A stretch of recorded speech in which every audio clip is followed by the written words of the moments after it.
What if everything you've been told about Australia's housing crisis is only half the story? What if cutting migration doesn't fix housing and might actually make the problem worse?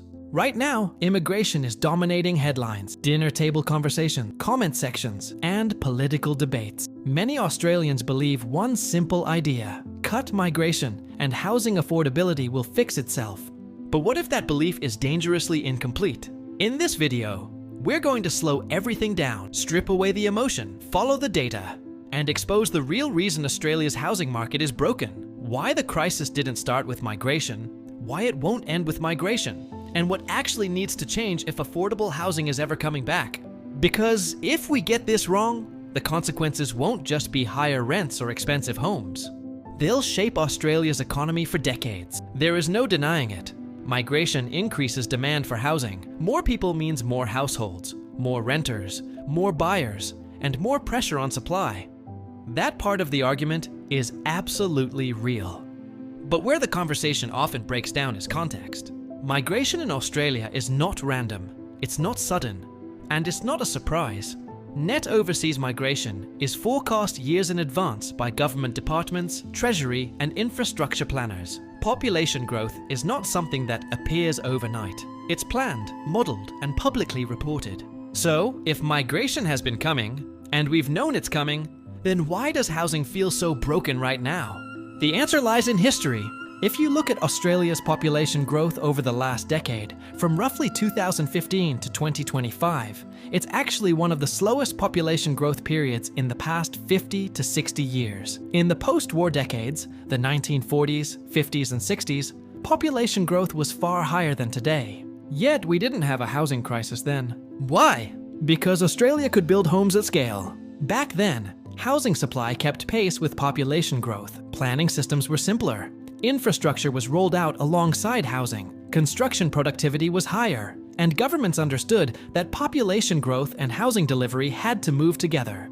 Today that link is broken. Blaming migration for housing pressure ignores the deeper truth. Australia has failed to build enough homes for well over a decade. The housing shortage didn't start when borders reopened. It started years earlier, quietly, as supply fell behind demand, year after year. Cut migration without fixing housing supply doesn't solve the crisis. It simply slows demand while damaging the economy, the labor market, and construction capacity. That's not a solution.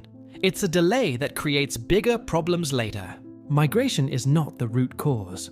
It is a stress test, exposing a system that was already failing. One of the most misunderstood aspects of Australia's housing crisis is the difference between approvals and actual homes. When governments announce thousands of new housing approvals, it sounds like progress, but approvals are not homes. They don't house families, they don't lower rents, and they don't ease pressure in the short or even medium term. Right now, Australia has a growing gap between dwellings approved, dwellings started, dwellings completed, and that gap is widening. Projects are approved, then delayed, sometimes for years, due to financing constraints, labor shortages, infrastructure delays, rising material costs, or builder collapses. Some projects never get built at all. This is where the housing pipeline truly breaks. Planning approvals in many parts of Australia can take years. Rezoning is slow, politically charged, and often blocked by local opposition. Infrastructure, roads, transport, schools, utilities, is frequently not funded or delivered alongside housing approval. State governments, particularly on the East Coast, are financially stretched. Infrastructure funding is limited. By the time approvals are granted and conditions are met, construction costs have often risen so much that projects are no longer viable. Developers then face two choices: pivot to higher-end housing to make the numbers work, cancel the project entirely. Affordable housing is the first thing that disappears. This is not about greed, it's about feasibility. When the system moves too slowly, affordability becomes mathematically impossible. Even aggressive interest rate cuts wouldn't fix this overnight. Housing supply responds over years, not months, and when supply can't respond, demand pressure from migration, population growth, or household formation simply pushes prices and rents higher. You cannot house people in approvals. You can only house people in completed homes. And right now, Australia is failing at completions. Australia's housing problem cannot be separated from a much larger issue: productivity. Productivity growth has stalled. GDP per capita has barely moved. Construction costs are rising faster than output. Every dollar buys less house. Every hour on site produces less than it used to. At the same time, Australia is running persistent current account deficits and carrying high levels of net foreign debt.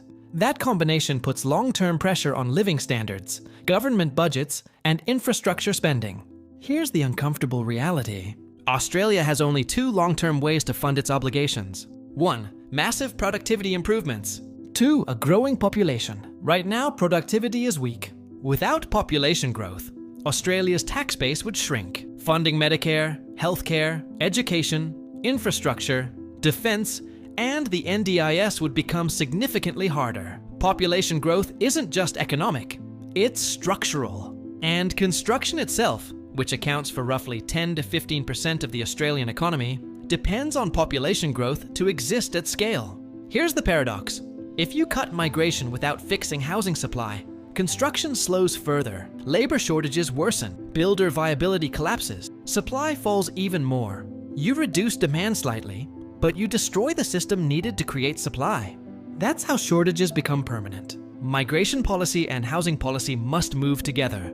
One without the other doesn't work. So what does this mean for everyday Australian? Frustration is justified. Housing stress is real, but focusing on one lever, migration, misses the structural failure underneath. The real solution is harder.